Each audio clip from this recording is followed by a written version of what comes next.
De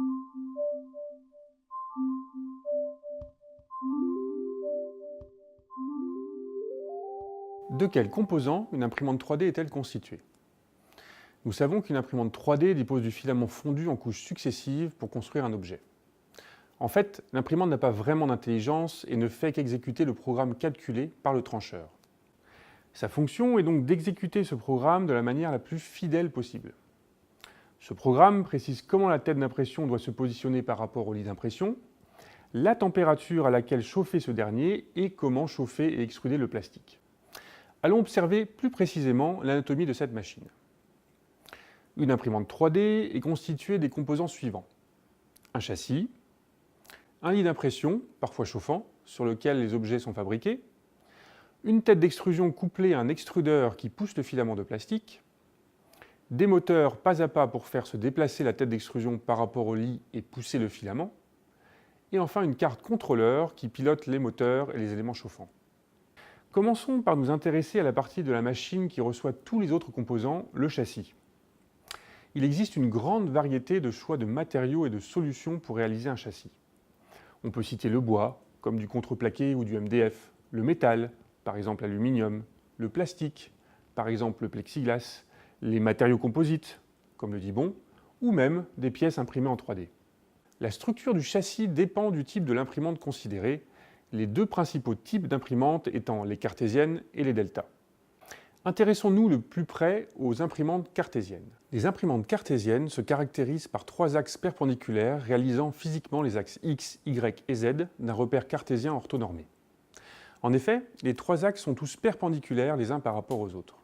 Finalement, une imprimante 3D cartésienne peut être vue comme une table traçante à laquelle on a ajouté un axe vertical, l'axe Z. Les châssis de telles imprimantes ressemblent à des parallélépipèdes rectangles ou s'inscrivent dans un volume de cette forme. Mais comment la tête d'impression se déplace-t-elle par rapport au lit d'impression? Il y a plusieurs possibilités. Une solution populaire consiste à faire se déplacer le lit selon l'axe Y et la tête d'impression selon les axes X et Z. Une autre solution, souvent utilisée, est de faire se déplacer le lit selon l'axe Z et la tête d'impression selon les axes X et Y. Dans le second cas, l'avantage principal est de diminuer les masses en mouvement, car le lit qui est relativement lourd se déplace moins souvent. Pour guider les pièces en mouvement, des roulements linéaires sont très souvent utilisés. Ces derniers se déplacent alors sur des barres de section ronde en acier. Ces composants sont assez bon marché. Une autre solution plus onéreuse, mais plus performante, consiste à utiliser des guides linéaires qui se déplacent sur des rails. Les barres en acier ou les rails sont fixés sur le châssis, parfois en utilisant des pièces imprimées, et le lit ainsi que la tête d'impression sont fixés à des roulements linéaires ou des guides linéaires pour se déplacer le long de ces composants. La plupart du temps, des courroies de type GT2 sont utilisées pour coupler les pièces en mouvement sur les axes X et Y au moteur. Pour l'axe Z, une vis sans fin est généralement la solution retenue, car les déplacements sur cet axe sont peu fréquents et surtout relativement lents. Maintenant que vous savez comment les éléments permettant de déplacer la tête d'extrusion par rapport au lit fonctionnent, intéressons-nous à une partie très importante, le couple extrudeur-tête d'extrusion. La tête d'extrusion, appelée hot end en anglais, peut être vue comme un tube chauffant dans lequel est poussé le filament de plastique. L'orifice d'entrée est légèrement plus grand que le diamètre du filament et l'orifice de sortie est constitué par la buse qui a généralement un diamètre de 0,4 mm.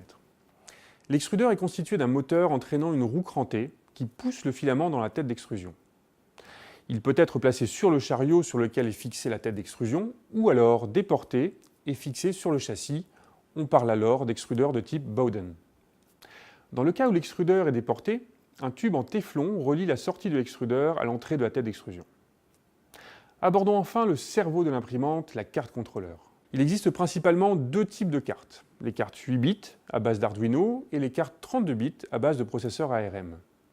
C'est cette carte qui exécute le programme G-code et génère les signaux contrôlant les moteurs ainsi que les tensions permettant de chauffer la tête d'extrusion et éventuellement le lit chauffant.